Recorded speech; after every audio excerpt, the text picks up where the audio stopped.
The galaxy had never known chaos until the humans arrived. It wasn't the chaos of destruction, nor the kind that stemmed from malice or greed. It was the chaos of momentum, an unstoppable storm of sound, light, innovation, contradiction. Where most civilizations eased into galactic society with quiet diplomacy and cautious trade, humanity crashed through the gates as if they'd always belonged, dragging their noise behind them like a comet's tail. They laughed louder, thought faster, moved like their years were borrowed, and filled every corner of space they touched with their irrepressible essence. In council chambers orbiting ancient stars, elder species raised their concerns. They are volatile, one murmured, tentacles twitching with irritation. They argue during peace talks. They make music during war. The council took note. But even as they debated how to handle the newcomers, human culture slipped through the cracks. Broadcasts of strange films with heroes who questioned authority, songs full of pain and hope, languages that evolved mid-conversation, philosophies that broke sacred galactic taboos with the casualness of a shrug. What unnerved the old empires most wasn't humanity's power, it was their defiance of pattern. Humans didn't fit into models, couldn't be placed neatly in predictive matrices. One moment they would extend a hand in friendship, the next, they would rebel over principle, not survival. They were not bound by the gravity of their own interests. It was as if they believed in something beyond strategy, some internal code louder than orders, deeper than logic. A belief that sometimes, the right thing had to be done even if it served no one. Especially then. They made allies in the unlikeliest corners. Machines designed for obedience found beauty in human error. Species bred for silence started humming human songs in back corridors of trade ships. Entire colonies renamed their moons after human poets, not because they understood the words, but because they felt something in the rhythm. The galaxy was transforming, and at its center pulsed the unpredictable noise of Earth-born minds. It wasn't all unity, of course. Some empires resisted. They bring disruption, they said. Let them be confined. Let them be monitored. Attempts were made. Restrictions placed. But the humans treated resistance like a challenge, not a wall. For every blockade, they found a loophole. For every sanction, they offered art. For every insult, they responded not with rage, but with satire. And that was somehow worse. They refused to take the galaxy seriously, yet they took suffering to heart. And so the name stuck. Not officially, but universally. The noise. Some said it with admiration, others with disdain. But none denied its truth. Humanity was the loudest force the galaxy had ever met, not in decibels, but in meaning. They filled every silence with ideas, every stillness with motion. They were a fire in the cold vacuum. And whether the other species liked it or not, they had changed everything. Then, without warning, the noise stopped. No farewell. No grand gesture. No war. One cycle they were everywhere, bickering in council meetings, setting up rogue art colonies on gas giants, uploading symphonies to comm satellites for anyone to hear. The next cycle, nothing. No pings. No chatter. No complaints or punchlines or manifestos. Ships vanished from trade routes. Human embassies stood dark, their flags folded neatly on silent tables. Frequencies once alive with erratic bursts of thought now hummed with sterile emptiness. The humans, in their entirety, had gone quiet. At first, it was assumed to be a glitch. Then a diplomatic maneuver. Then perhaps a tragedy. But even as search teams were dispatched, even as probes lit the void with scanning beams, the message remained the same: humanity had gone silent. In council halls now eerily serene, the oldest species gathered once more. And for the first time since humanity's arrival, the galaxy listened to its own thoughts. It had never sounded so hollow. The silence deepened. At first, it was dismissed as a phase, a temporary withdrawal, the kind of dramatic gesture humans were known for, like a child holding its breath in protest. But as the cycles passed, and the days turned into seasons, even the most skeptical voices began to falter. Trade lanes once painted with human traffic, freighters, research vessels, rogue artists and modified cruisers, ran cold. Their colonies, when visited, were intact. Food supplies rotated. Lights flickered. Air systems hummed. But the people were gone. No bodies. No blood. No signs of struggle or retreat. Just absence. The ships were found docked in perfect formation. Stations remained operational. Some even had meals half finished, cups still warm. In one deep space research lab, a pot of coffee simmered endlessly over a low burner, growing thicker with time. Cameras showed nothing. No departure. No evacuation. As if, across the entire reach of their expansion, humans had vanished in unison, like actors stepping off a stage between acts. Panic did not come immediately. The galaxy had seen extinction before, war before, disease before. But this was different. There was no trigger, no aggression, no weapon. It was not destruction that frightened them, it was the symmetry. The stillness. The deliberateness of it. Allies of humanity launched deeper expeditions. Old human outposts, now silent as tombs, were combed through for answers. From Mars to distant exoplanets in the dark zones, the pattern held. Systems functional. Structures untouched. Machines patiently awaiting input. Yet no sign of those who once commanded them. Rumors spread like infection. Whispers in trade hubs. They ascended. They're hiding in a higher dimension. They were erased by something older than us all. But louder than the rumors was the silence itself. It wasn't just the humans who were missing, it was their absence from the galaxy's soul. The unexpected email in the middle of the night. The diplomatic incident turned stand-up routine. The music. Every week that passed without a human laugh felt heavier. On the Galactic Council floor, once so lively with argument and rebuttal, a strange calm took root. The seats once occupied by human envoys sat vacant, nameplates untouched. No new ambassador arrived. No explanation submitted. Only that empty, humming void where voices should have been. And still, the infrastructure held. Their satellites adjusted orbit when needed. Their terraforming machines maintained balance on worlds that no longer required it. Their deep space buoys continued to ping out encrypted signals, though no one responded. It was as if the humans had planned for everything, except for being missed. Empires began to feel the cracks.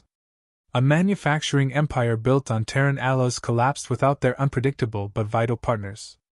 A translation network, co-engineered with human minds that saw language as poetry, began to misfire. Galactic entertainment ratings plummeted.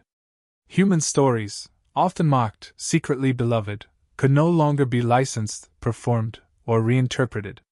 Worse still, unrest stirred. Border worlds, once stabilized by the presence of human advisors, slipped into chaos. Not from violence, but from emptiness. Cultures that had once clashed over everything now found themselves sharing a quiet grief. The loss wasn't strategic. It was personal. For the first time in recorded galactic history, no species was at war. Not from peace, but from confusion. And then came the question no one wanted to voice: what if we drove them away? What if it wasn't divine departure or secret extinction? What if it was judgment? A mirror held up to a galaxy that had tried too hard to shape them, restrict them, manage their noise until silence was the only rebellion left? It was the smallest races who mourned first. The ones humans had shielded, uplifted, befriended. The ones who remembered not the policies or ships or weapons, but the stories. The stubborn loyalty. The laughter during storms. The humans had not just made an impact. They had left a shape behind. A shape that now stood empty in the hearts of billions. And the silence grew louder still. The search turned desperate. The galaxy, once content to let the mystery linger at arm's length, began to dig deeper. Expeditions were launched into the forgotten corners of human space, not to reclaim territory, but to understand. What began as curiosity soon became something closer to grief, a need to know why the most chaotic, vibrant presence in the known universe had vanished like a dream forgotten before waking. What they found were not answers, but echoes. A drifting observatory near the veiled spiral held a full archive of human broadcasts: comedy, tragedy, debates, lullabies sung in languages lost even to Earth's scholars. They played automatically when triggered by presence, as if the machines recognized loneliness in the silence. An alien delegation stood frozen as a recording of a human child sang to the stars, her voice untrained, her rhythm imperfect, her joy undeniable. No message, no code, just a moment preserved. Elsewhere, on a long-abandoned asteroid lab, an artifact was uncovered, a sculpture carved not from stone but woven from magnetic fields and particles, visible only in polarized light. It shifted depending on the viewer's angle, becoming different for every species that looked. At its base, one phrase, translated into every galactic tongue, asterisk. "We are what you made us. Are you proud?" Asterisk. In a colony station orbiting a dying red dwarf, a full library remained powered. The servers carried no coordinates, no directives, only a title, asterisk. "For when you miss us." Asterisk. No voice explained. No AI answered queries. But every entry was human. Memories. Mistakes. Laughter captured on handheld cams. Arguments in kitchens. Children learning to ride gravity bikes. A janitor composing poetry on bathroom walls. It was not history, it was presence, bottled and left behind like a message in a sea that had stopped responding. The reactions were not uniform. Some races recoiled from the intimacy. Others wept. One species, known for its emotional restraint, declared a week of silence and solidarity, a gesture inspired, ironically, by those they once called loud. Still, no pattern revealed itself. No indication of cause or final destination. It became clearer with each passing cycle: if humanity had left, they did not intend to be followed. And yet, signals began to stir. Faint transmissions, indecipherable at first. Not language, but pulses, mathematically perfect, eerily familiar. Not from human space, but from its farthest edge. Then, from beyond it. Frequencies bounced between stars with signatures not seen since Earth's last embassy transmission. Observatories across multiple systems logged identical anomalies, signals wrapped in quantum encryption, using keys only human minds had devised. They weren't random. They were rhythmic. Not music. Not speech. Something deeper. Like a heartbeat returning to a corpse. Like footsteps in a long empty hallway. The galaxy did not know how to respond. Every attempt to ping the signals failed. Attempts to intercept the transmission scrambled the receivers. It was not a conversation. It was a countdown. Speculation turned darker.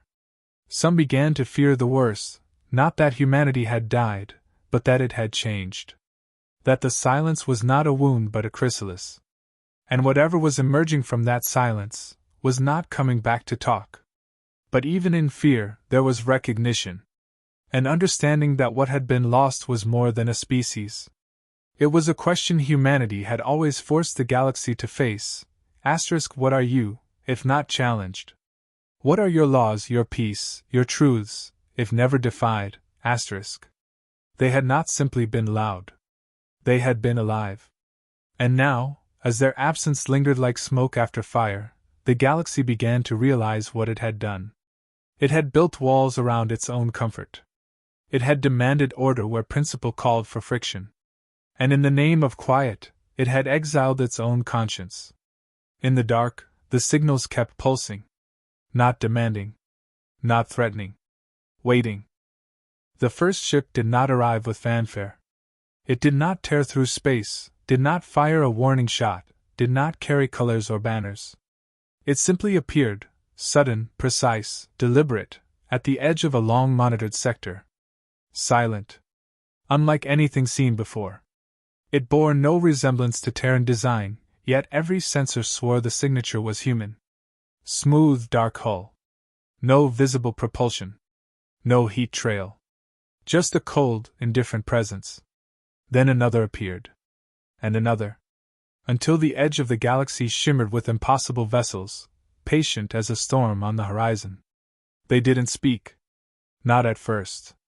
Attempts to hail were met with silence. Defensive systems armed across dozens of worlds, unsure whether this was a return or a reckoning. Then, just when fear tipped toward panic, a single message was transmitted, not to one world or one system, but to every planet, station, moon, and ship tuned to any frequency. No encryption. No introduction.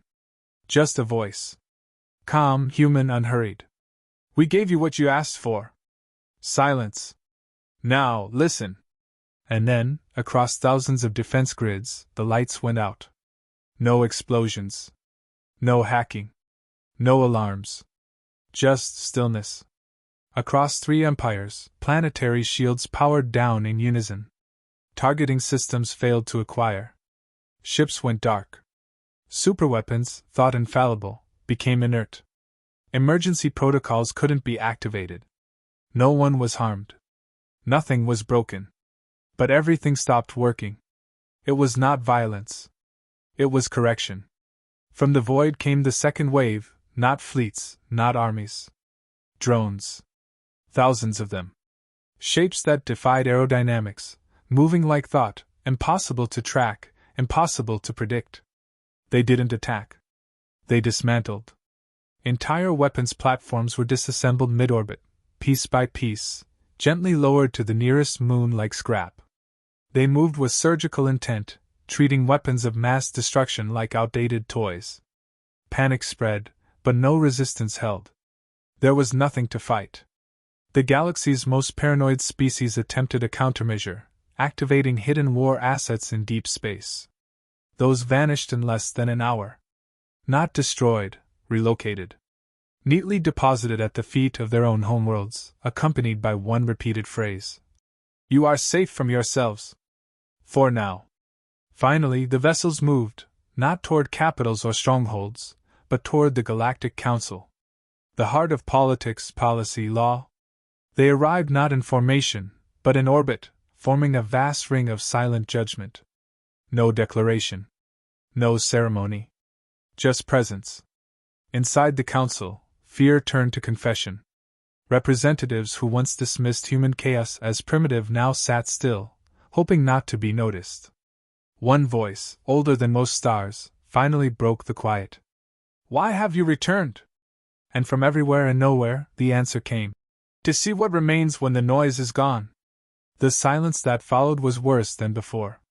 Because this time, it was not absence, it was expectation. What came next was not war, but memory. The drones projected fragments into the air. Images. Sounds. Moments. A soldier giving away rations to a starving alien child. A human diplomat losing their temper not to insult, but to defend a weaker species being mocked. An engineer who refused to let protocol stop them from saving a dying moon's ecosystem, even when it cost them their life. These weren't victories. They weren't even grand. They were choices, human choices. Often messy. Often irrational. But made from something deeper than survival. These fragments formed a mosaic of principle. Of defiance in the face of injustice. Of hope in hopeless places. Of truth spoken not for gain, but because silence felt like complicity. It was not noise, the mosaic said, it was conviction. And then, the projection ceased. The ships held position. There were no demands. The humans had not returned to conquer. They had not returned to explain. They had come to show the galaxy what it looked like without them. Now, they waited to see if the galaxy recognized the difference. Across the stars, silence took on a new shape. It was no longer the void left by absence, it was the weight of judgment. The galaxy had been measured in its quiet. Stripped of its distractions. Laid bare before the return of those it once called dissonant. No orders were given, no ultimatums spoken. Humanity had not returned to demand restitution. It had returned only to see what had been learned. In council chambers once buzzing with ceremony and calculation, the noise of politics fell to whispers. There were no prepared speeches, no declarations of allegiance, no performances. Representatives simply sat, each one feeling the undeniable gravity of what had come before. It was not a fleet that held them in fear. It was the mirror held to their choices. 1,000 different species, born from 1,000 different worlds, now faced a truth none had dared to name aloud. The humans had never been the problem.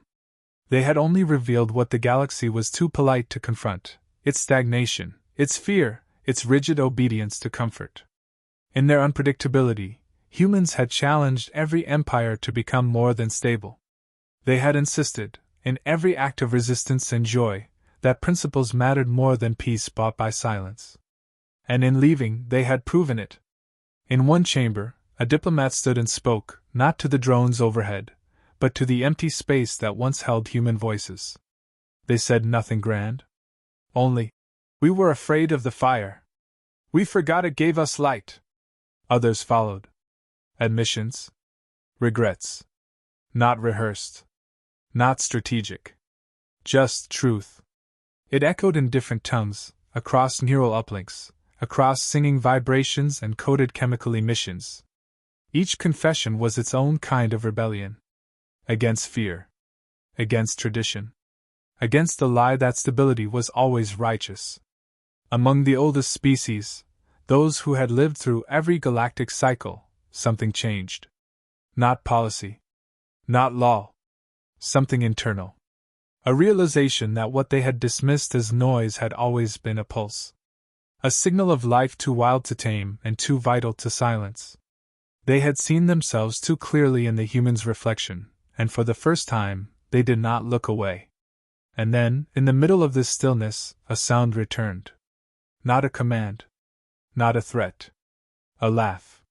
One voice, unmistakably human, rippling across every channel, every language, unchanged by time or fear.